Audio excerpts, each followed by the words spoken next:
and welcome to all our viewers in Nigeria and across the world to Business Point here on Global Television, your hub for topical discussions around business, government policies, tech and innovation. I am Queen Agaba. Today, we look at the proposed $21.5 billion borrowing plan.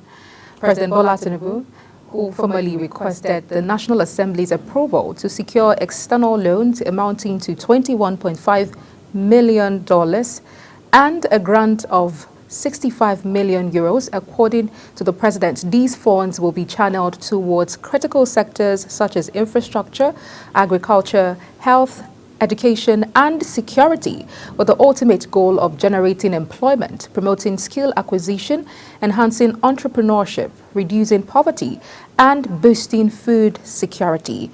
But the question on everyone's mind is, will this borrowing plan pay off, or will it saddle Nigeria with unsustainable debt?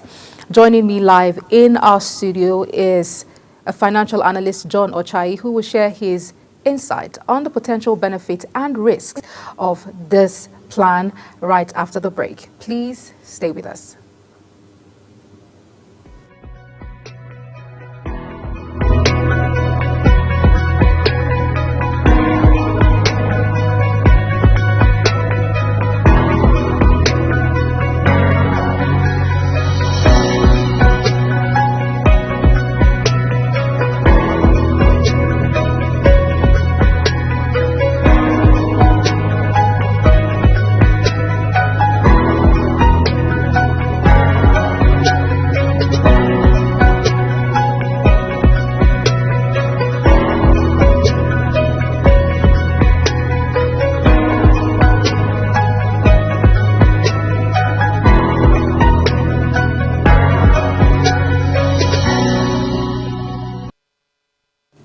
Many thanks for staying with me. We are now joined live in our studio by Mr. John Ochai, who is a financial analyst. Many thanks for joining us on the program this morning. Thank you for inviting me. It's always a pleasure. So let's just get straight in. What are your thoughts on the government's justification of borrowing $21.5 billion specifically to the allocation to agriculture, education, and other areas?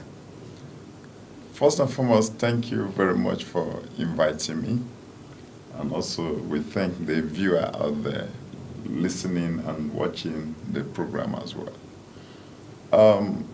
Over the years, we have been borrowing. Borrowing is essential and is inevitable in especially a development nation such as ours. But the justifications of the Mr. President, Bola Ahmed Tinubu, in recent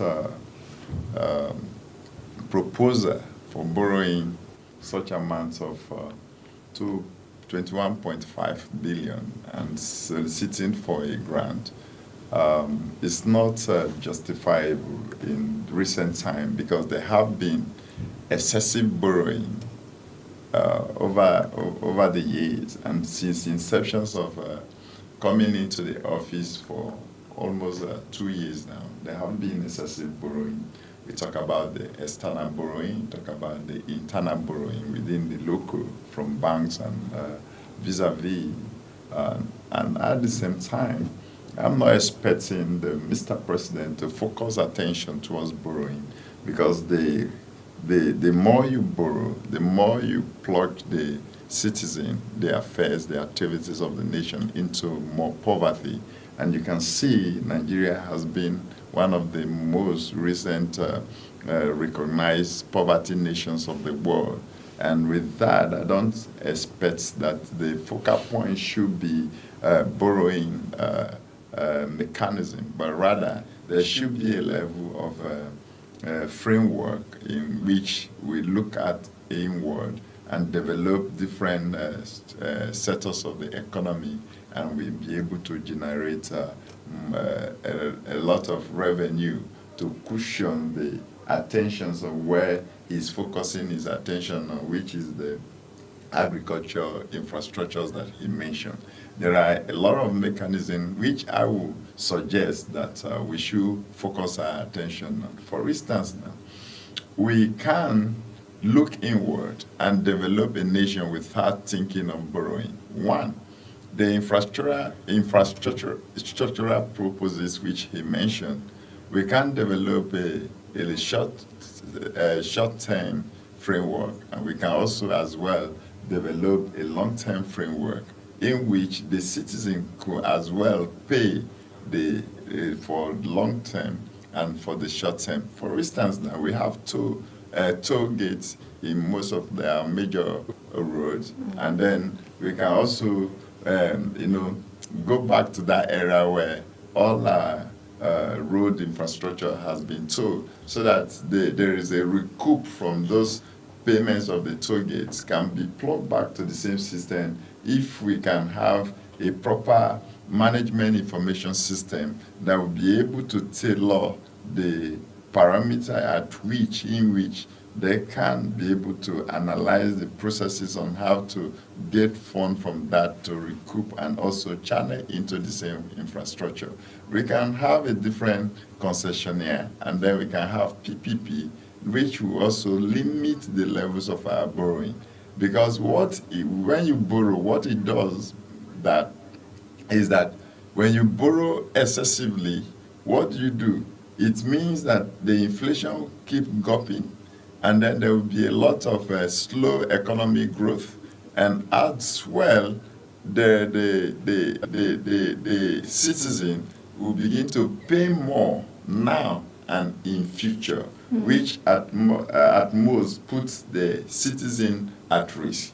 For instance, in present statistics analogy based on the debt borrowing, individual citizen is at 800,000 naira payment, which indirectly you are paying, but you may not know, but you are paying because it's telling on you.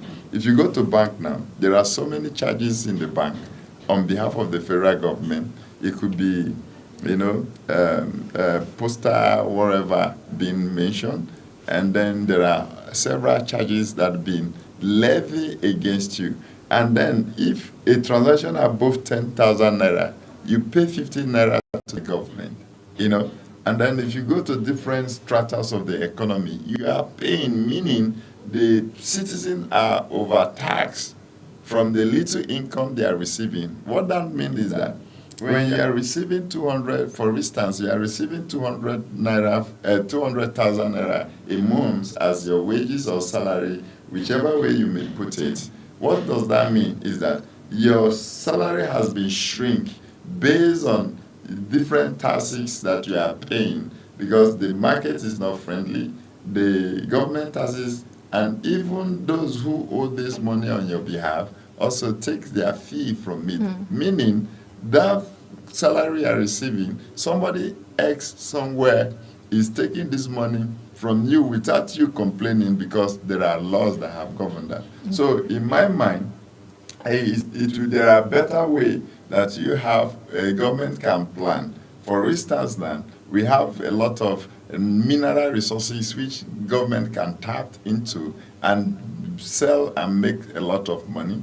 And also, ever since that, fuel subsidies have been removed, because as far as Nigeria is concerned now, we are no longer leveraging paying subsidy for most of the goods that we consume, most of the activity in our economy. So why do we continue to borrow? If you look at the country of like Saudi Arabia, the debt ratio to the World Bank is 319.7 billion. And then recently, in the visit of Donald Trump to the Saudi Arabia, they were able to give, I don't know the mechanism on their own understanding, but they gave the United States 600 billion US dollars. Can you see the prepositions, meaning they have devised a way using their resources to ensure that they improve their economy. And I would wish if Nigeria can toe on the same line, because we have gold, we have oil, we have uranium, we have Californium. They can depend on that, generate resources from that, and be able to channel towards different aspects of infrastructure, agriculture, and the places where they want to do their spending. I want us to look at the implications for our credit ratings, particularly because our debt to GDP ratio has been a cause of concern for a long time. So what are the potential implications for our ratings? You see, most of the time, it's even difficult because of the ups and downs economic downturn that we are experiencing in this part of the world. It's difficult for CBN to even determine the ratio because our economic is fluctuating. Today, dollar is also amount. Tomorrow, the economy is experiencing high inflation and like that. So the National Bureau of Statistics are unable to give us a proper statistics, which is the primary source of dishing the statistics for the nation. So most of the statistics we depend on are from World Bank or other primary source. And those primary sources cannot replicate the actual in our GDP rating or the ratings of our financial ratio. In other words, we cannot say that we will be able to determine the type of ratio that we are expecting in a part of this world. And I believe it's a lot of implication because it poses danger, when a country cannot actually say that we will be able to determine this type of kind of rating. Beautiful. Then the risks. What are the risks associated with borrowing in multiple currencies, particularly including, not excluding dollars, yen, euros, and then how would this further impact our foreign exchange reserves? Ever since that we have been having, high depreciations of naira to the dollar and other currency all over the world, because when you borrow, you become a slave to those a slave to the nation or the institutions that you borrowed from. And if you look at economics of the world, Nigeria is a developing nation which is still growing, but at least a developing nation can work on their own internal capacity to ensure they move based on the level of framework they have, strategize for themselves. Like World Bank, IMF, are big bank. Who controls those banks? They are the imperialists that controls the bank who will not wish the African to grow, because African is a continent where the resources are drained to develop the West and the West economy. In other words, when we continue to borrow from World Bank, IMF, they detect the pace of their economy, because the economic approach we use is still the one they impose on us that we are still using as far as this Nigeria economy and the economic of Africa is concerned. So in other words, you can't borrow from World Bank, you can't borrow from IMF, that they will not impose and determine whatever they want you to do. Because when President Buhari came in on board as a president, what did the World Bank say? The World Bank told him to, depreciate the naira so that it will have the privilege to borrow more. Because the more you borrow, for instance, now just as you are, whenever I borrow from you, you keep put pressure on me to do what? To pay you back. And if I'm unable, there is a default interest rate that you compounded again that pushed up the original rate, and then the default rate and the actual interest rate being compounded, meaning there is an increment in the interest rate, which I'm to pay back again, whether be 20 years. You can loan me for 20 years. You can loan me for 30 years. The higher the tenor of the loan, the higher the interest rate, And what means is that, what does that mean?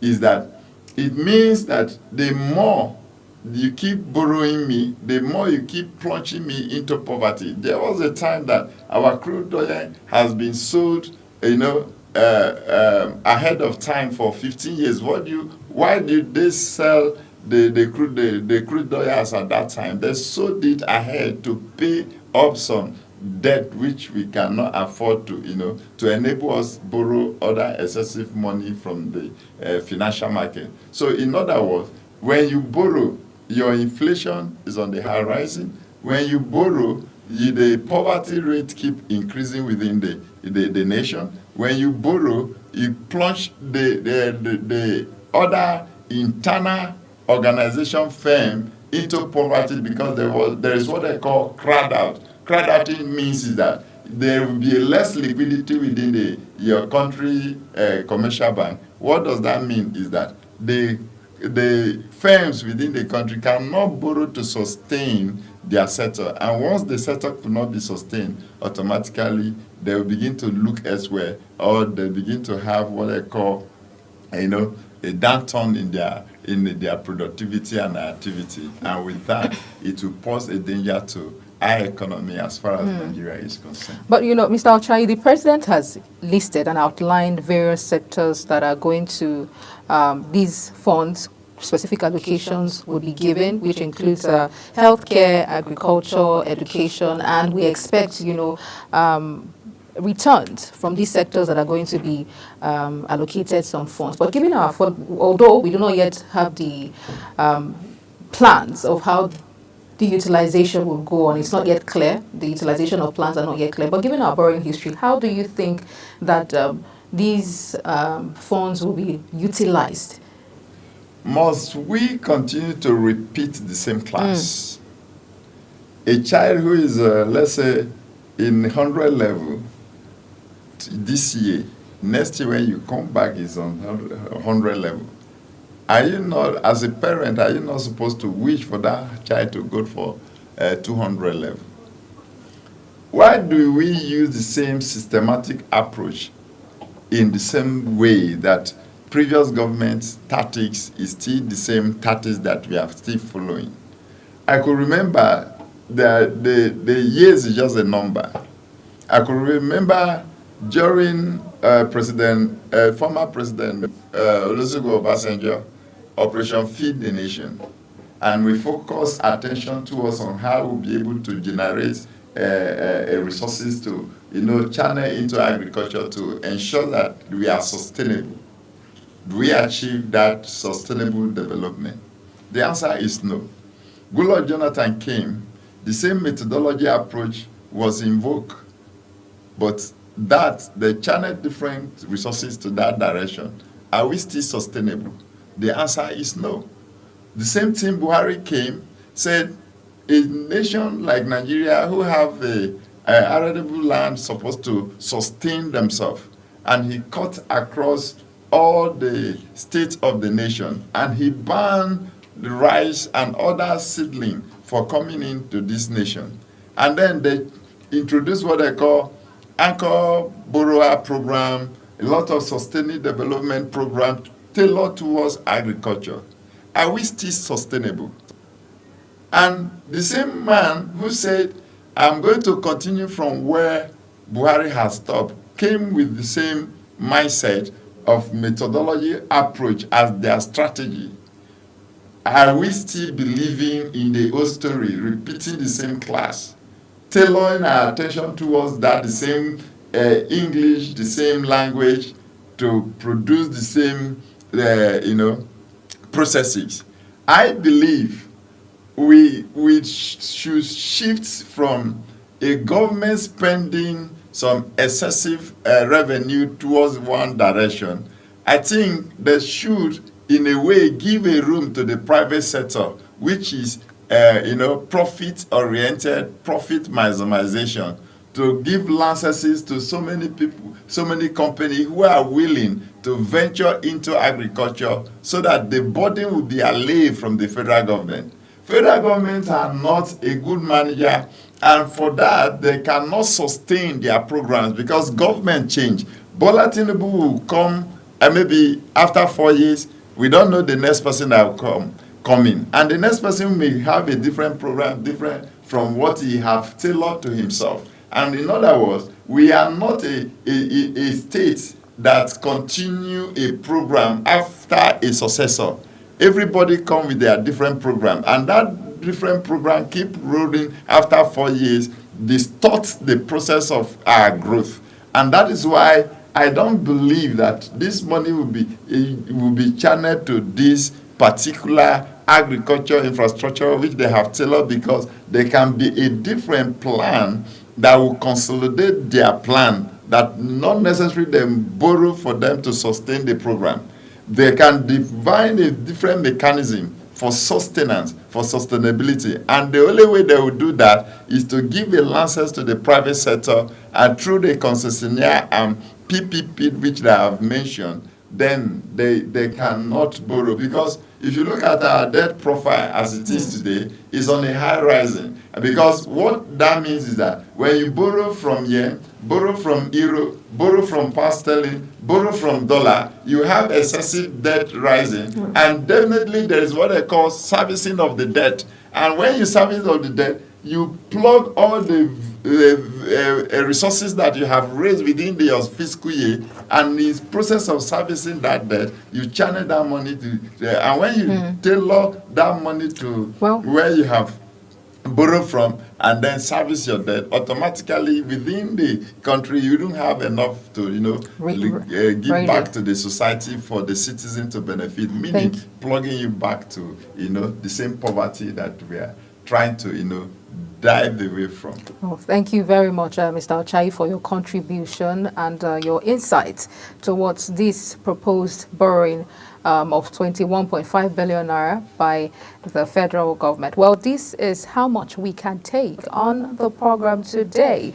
Don't forget that you can follow us across all social media platforms, and you can download the Global TV Nigeria mobile app on Android and iOS devices to watch and re-watch our broadcast. Mr. John Ochai here, financial analyst, helping us make sense of the 21.5 billion naira borrowing plan. Thank you for your time with us. Thank you very much.